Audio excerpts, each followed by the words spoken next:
Assalamualaikum warahmatullahi wabarakatuh. Selamat pagi. Saya atas nama Muhammad Rizky Syahputra, SDMT, dosen di program studi Teknik Elektro Universitas Pembangunan Pancabudi Medan.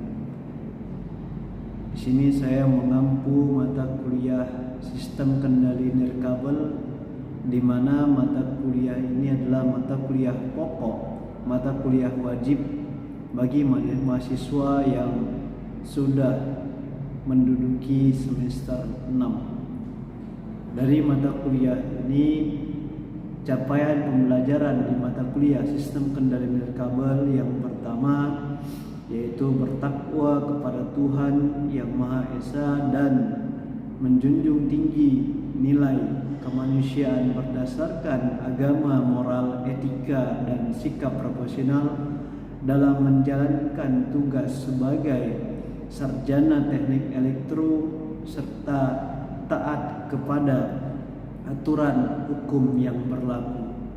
Yang kedua, capaian pembelajarannya yaitu mampu berkomunikasi, bekerja sama, mengambil keputusan, dan bertanggung jawab dalam pengelolaan pembelajaran secara mandiri dan kelompok.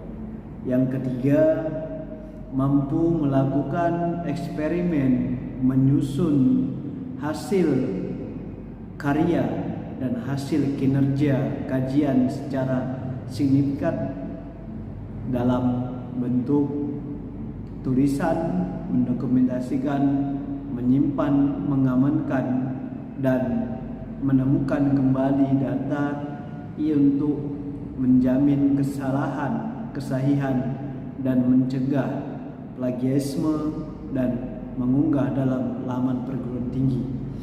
Yang keempat, mampu melakukan perancangan, implementasi, verifikasi komponen, dan merekayasa proses atau sistem yang sesuai dengan bidang keahlian untuk memenuhi spesifikasi atau kebutuhan yang diinginkan, dan juga mempertimbangkan faktor-faktor lain seperti ekonomi, lingkungan, sosial, seni, kesehatan, dan keselamatan, serta tujuan pembangunan berkelanjutan. Yang berikutnya, mampu untuk menerapkan pengetahuan dasar komputer, matematika, pengetahuan alam dan sains, teknologi dan teknik informasi untuk mendapatkan pemahaman menyeluruh tentang prinsip-prinsip teknik. Berikutnya, kemampuan untuk mendesain dan menganalisis, merumuskan, serta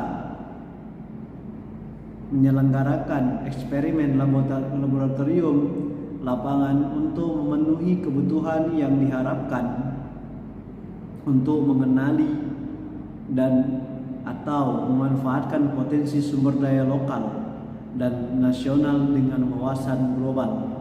Yang berikut, memiliki pengetahuan basic science, matematika, electrical engineering, topik secara teoritis dan praktikal untuk melaksanakan eksperimen dan memecahkan permasalahan bidang teknik elektro. CPMK yang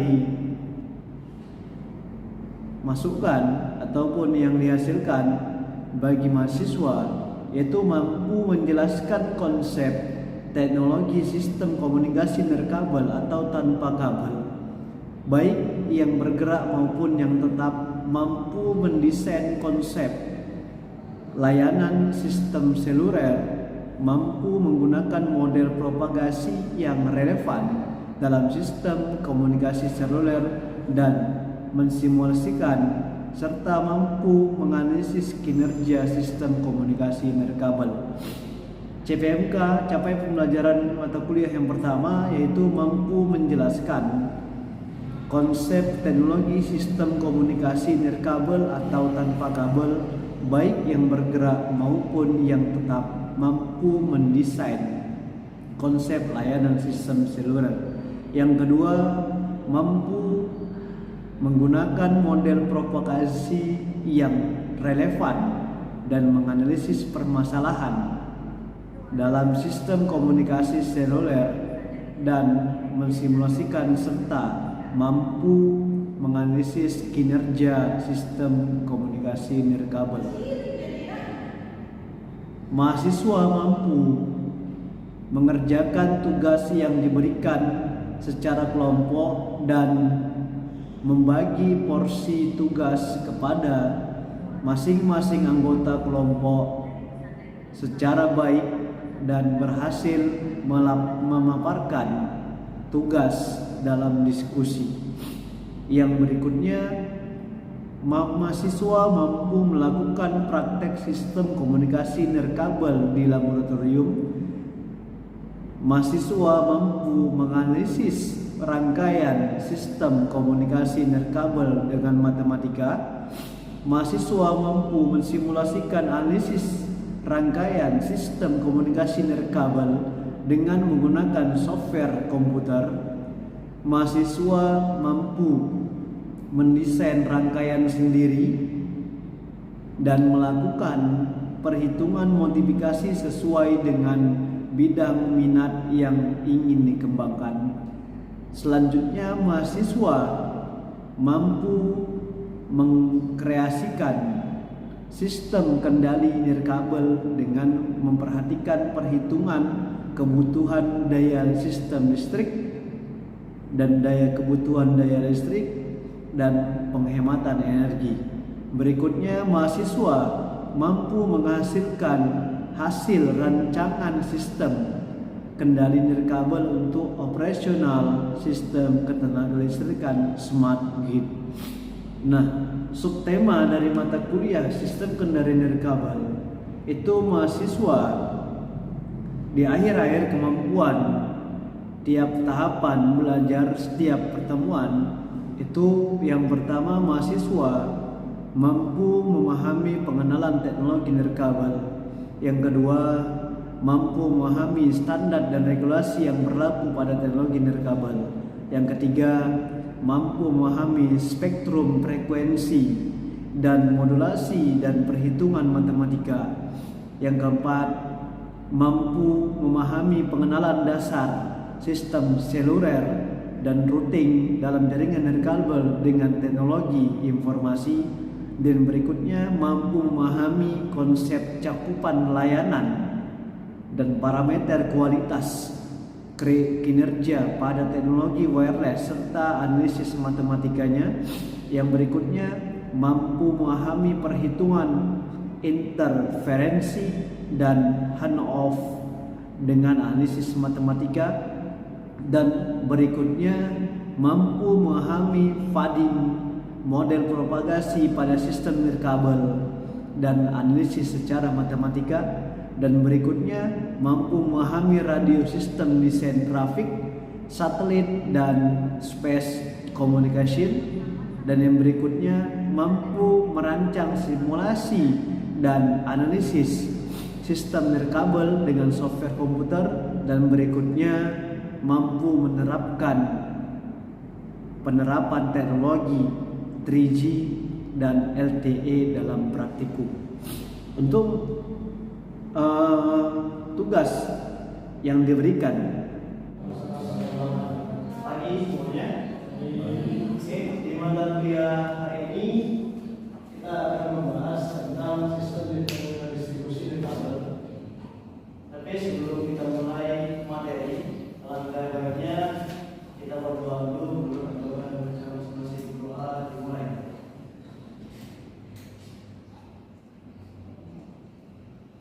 Doa selesai. Ya, baik teman-teman semuanya. Di mata kuliah ini, di materi sistem distribusi nirkabel, saya akan menjelaskan tentang apa itu dan bagaimana kerja dari sistem distribusi nirkabel. Nah, yang pertama adalah dasar sistem distribusi nirkabel atau wireless. Mungkin wireless ini sering kita gunakan dan mungkin setiap hari kita gunakan. Apa contohnya? Handphone. Handphone adalah menggunakan jaringan nirkabel yang tidak ada kabelnya, tapi bisa kita menghubungi orang tanpa menggunakan kabel-kabel yang ada. Menggunakan apa? Kita bisa menghubunginya menggunakan jaringan seluler, yaitu ada kartu GSM dan kartu CDMA dan yang lainnya. Nah, di sini ada WDS. WDS itu adalah wireless distribution system.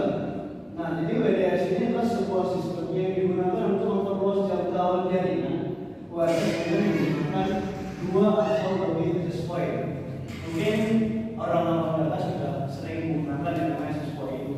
Mungkin di kerjaan masing-masing di mana pun berada pasti ada yang namanya access point, yaitu untuk kita bisa menghubungkan WiFi, untuk menyambung WiFi di handphone kita masing-masing atau di laptop kita masing-masing. Nah, inilah sistem distribusi yang kita laksanakan yang bisa kita gunakan di setiap tempat yang ada yang namanya access point-nya. Nah, bentuk access point itu ada dua macam. Bentuknya bulat satu, yang kedua ada bentuk peta yang ada jaring laba-labanya. Nah, itulah yang kita gunakan untuk menyambungkan internet ke laptop ataupun ke handphone kita. Nah, syarat untuk membangun wireless distribution system itu ada beberapa. Yang pertama, access point utama maupun access point harus mendukung fitur WDS, yaitu wide system dari distribusi sistem itu. Nah, ini contoh dari barangnya. Ini wireless routernya. Mungkin kalau di rumah abang menggunakan IndiHome ataupun internet lainnya, pasti ada namanya wireless seperti ini. Inilah untuk membuat jaringan yang ada di rumah masing-masing ataupun di kerjaan masing-masing. Nah, yang kedua ada masing-masing IP address access point tidak boleh sama. Jadi kita di setiap handphone itu namanya ada access point atau IP. Nah, access point adalah internet protokol atau IP addressnya di setiap masing-masing handphone kita itu pasti berbeda.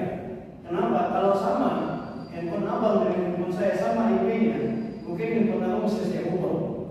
Tetapi kenapa dibuat berbeda? Supaya jaringan akses yang ada di masing-masing handphone kita, laptop kita itu nggak bisa kita otak-atik sama yang lainnya.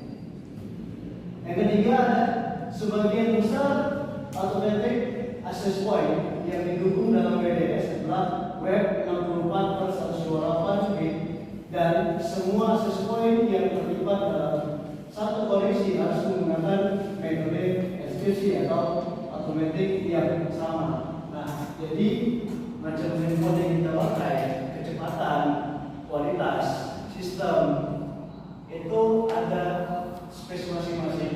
Mungkin space yang paling tinggi sekarang itu sudah mencapai 1 tera. Itu paling tinggi, mungkin harga juga tinggi. Yang standar yang bisa kita gunakan itu 500 GB atau 500 byte. Itu kalau 6/128 itu masih, kalau untuk kualitas sekarang sudah sangat minim ya. Yang ada sekarang 128/5526 atau 526/1 tera. Ini yang banyak sekarang.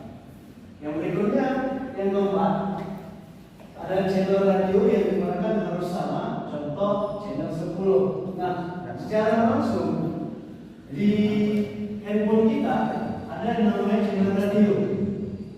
Sebelum handphone kita menjadi sebuah Android, itu hanya menggunakan channel radio di dalamnya. Tidak ada wireless, tidak ada internet, tidak ada yang namanya siklus dari untuk jaringan 3G, 4G, bahkan sekarang sudah sampai yang namanya 5G. Walaupun belum semua tempat 5G itu diadakan. Yang bisa yang sudah diadakan 5G masih di daerah sekitaran Taman Merdeka. Yang lainnya belum ada. Kenapa?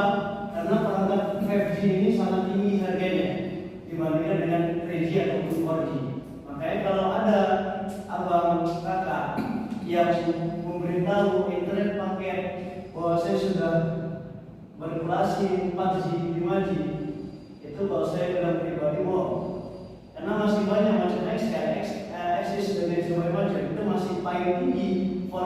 setengah G, belum ada yang 2 G. Yang berikutnya, matikan layanan DHCP server pada access point atau repeater karena DHCP akan diambil alih access point utama yang sebagai default gateway. Contoh, satu access point, satu handphone yang dijadikan sebagai hotspot. Maka kita bisa atur berapa handphone yang bisa masuk ke hotspot kita.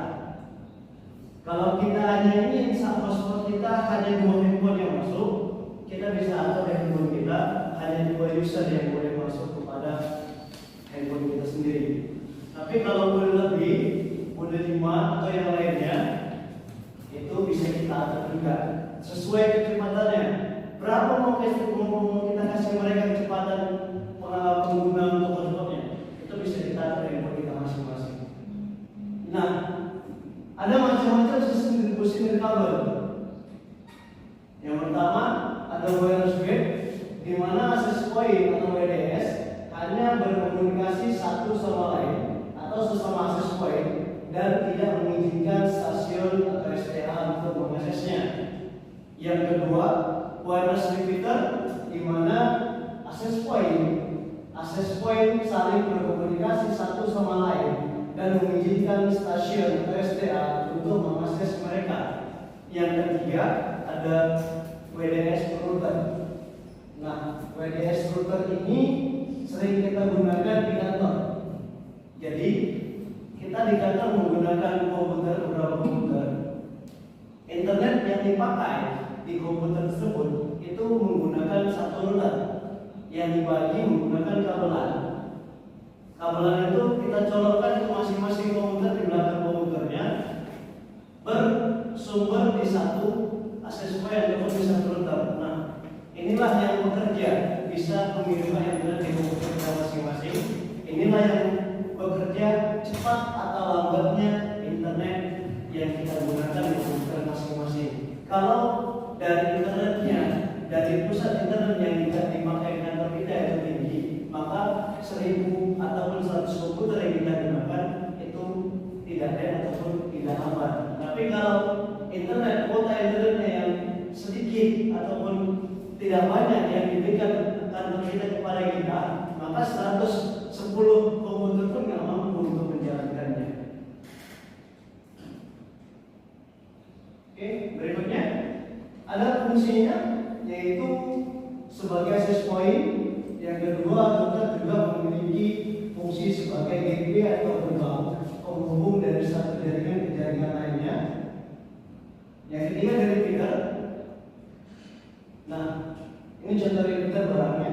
Nah, repeater itu adalah alat yang berguna untuk menguatkan signal. Dengan alat ini signal yang lemah dapat ditingkatkan daya jangkauannya sehingga dapat digunakan untuk cakupan wilayah yang lebih luas. Contoh simpel yang bisa kita laksanakan di ruangan ini, di gedung ini. Kalau nggak ada repeater, kita nggak bisa mengakses handphone kita masing-masing. Kenapa? Tidak ada sinyal di dalam gedung. Kenapa? Gedung terisolasi oleh dinding-dinding yang memang tidak bisa tembus oleh sinyal tersebut. Maka dipasang repeaternya. Di mana repeaternya? Di setiap gang di sini ada repeater yang dipasang digantung di atasnya. Maka sehingga repeater itu setelah kita pasang, maka handphone yang kita gunakan bisa kita berkomunikasi, telepon dan yang lainnya. Kalau tidak ada repeater ini, maka di gedung, di mall dan yang lainnya itu tidak bisa kita gunakan handphone kita. Tidak ada sinyal sama sekali kecuali telepon biasa yang bisa digunakan. Nah, fungsinya apa? Repeater memperluas daya jangkau signal server. Yang kedua, mengover berbagai wilayah minim sinyal dari server. Yang ketiga, memudah aksesnya Wi-Fi. Yang keempat, meneruskan dan memaksimalkan signal. Yang kelima, memudahkan proses pengiriman dan penerima data. Yang terakhir, meminimalisir penggunaan kabel jaringan. Berikutnya ada bridge. Nah, bridge ini adalah suatu alat yang dapat menghubungkan jaringan komputer atau LAN lokal atau network dengan jaringan LAN yang lain. Bridge dapat menghubungkan tipe jaringan komputer berbeda-beda. Contohnya itu ada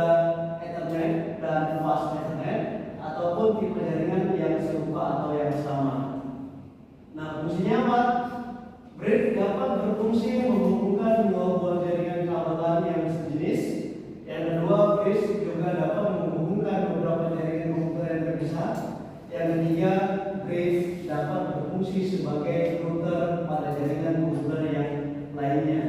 Nah, kesimpulannya, wireless itu distribution system adalah sebuah sistem yang digunakan untuk memperluas jangkauan jaringan wireless dengan menggunakan dua atau lebih akses point. WDS juga dapat disebut sebagai model repeater karena bertugas menjembatani dan menerima klien kabel pada saat yang sama, sehingga wireless ini dibutuhkan dimanapun kita berada, dan wireless ini menjadi bahan pokok kehidupan kita masing-masing.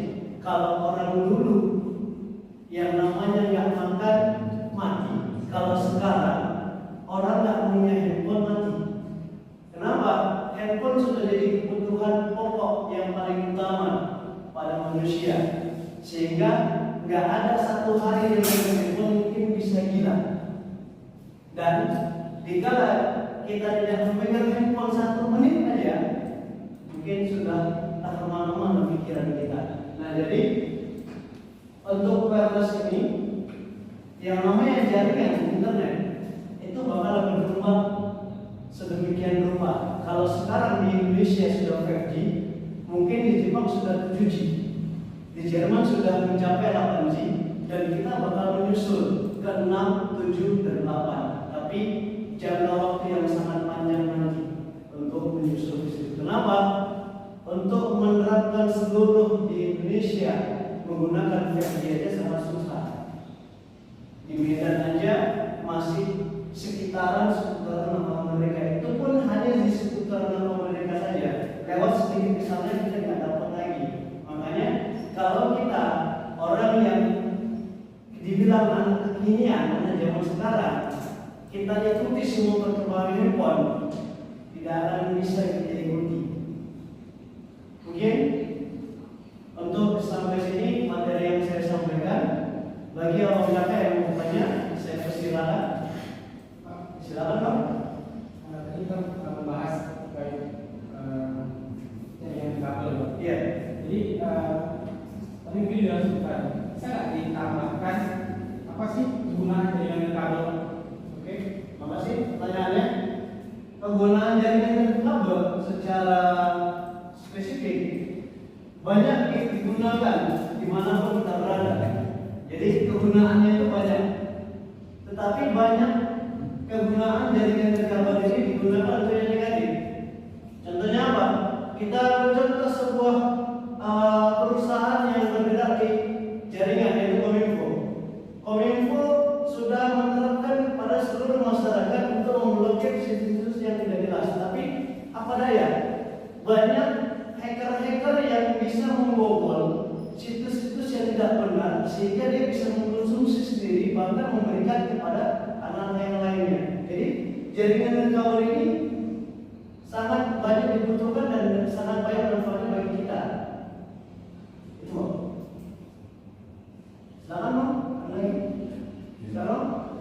Tapi sudah diterangkan bahwasanya hal ini terkait jaringan kan sangat fundamental. Dalam konteks seluler atau jaringan seluler, apa Pak dampak jaringan seluler terhadap kehidupan? Terima kasih, Bang. Dampak jaringan seluler terhadap kehidupan ada dua jenis, Bang. Yang pertama dampak positif. Yang kedua dampak negatif. Dampak positifnya apa? Kita banyak bisa mengambil informasi-informasi di jaringan tersebut menggunakan handphone, laptop, dan yang lainnya. Dan banyak informasi yang bisa kita dapatkan untuk menggali ilmu-ilmu potensial kita sendiri, untuk pribadi, untuk pekerjaan kita, dan yang lainnya. Nah, yang kedua, di sisi negatif, banyak orang yang memang tidak punya akal menggunakan jaringan internet untuk berbuat yang tidak senonoh, sehingga terjadinya asusila, terjadi pembunuhan, terjadinya yang lainnya, sehingga banyak anak SD sekarang, banyak anak SMP sekarang mau izin mohon maaf tidak perawan lagi, sehingga apa? Akibat apa? Internet. Kenapa? Banyak situs-situs banyak yang lainnya yang bisa diakses tanpa yang namanya diblokir ataupun dibatasi untuk beberapa usia. Jadi kalau saya bilang dampak yang paling tinggi di kehidupan itu lebih ke dampak negatif daripada dampak positif. Itu bisa saya jawab. Jadi pertanyaan dari penjelasan kalau tadi boleh dijelaskan apa kelebihan jaringan kabel dan jaringan dari kabel. Oke, terima kasih Bang. Kelebihan atau kekurangan dari jaringan kabel dan jaringan kabel. Kalau jaringan kabel yang kita gunakan itu hanya bisa mencakup di satu ruangan saja, yaitu menggunakan jaringan LAN. Tapi kalau jaringan kabel ini dimanapun kita bisa menggunakannya, dimanapun. Abang di sini, orang tua abang di kampung ataupun dimanapun teman abang, abang bisa berkomunikasi dengan menggunakan jaringan kabel. Tapi kalau jaringan kabel, kita contoh telepon dulu, dia menggunakan kabel, jaringan kabel. Contoh kita menggunakan sebuah komputer, dia hanya bisa mengakses internet di hanya lokal situ saja, karena dia hanya menggunakan jaringan LAN dan tambah repeater. Contohnya, dia hanya di sini saja. Dia tidak terhubung ke internet yang lainnya, tapi dia hanya menggunakan komputer dan dicoloki kabel. Dia hanya bisa mengakses dua komputer saja. Mungkin itu aja. Oke, terima kasih. Ya, oke. Nah, itu pertanyaan yang bisa saya jawab. Nah, jadi untuk jaringan kabel sendiri itu adalah jaringan yang memang tanpa batas, jaringan yang memang digunakan oleh siapapun, jaringan yang memang bisa kita gunakan dimanapun. Jadi untuk anak usia dini, usia menengah, remaja, orang tua dan yang lainnya itu bisa menggunakan yang namanya jaringan kabel. Jadi semakin canggihnya yang namanya handphone, semakin canggih pula kehidupan yang bisa kita jalani. Kenapa? Handphone yang kita gunakan, handphone yang kita pakai sudah banyak chipset yang di dalamnya, sehingga handphone yang kita gunakan sebagai sensitif. Kalau dulu handphone yang kita pakai hanya menggunakan kartu biasa, hanya bisa untuk telepon SMS. Kalau sekarang handphone yang kita gunakan bisa banyak metode yang bisa kita pakai.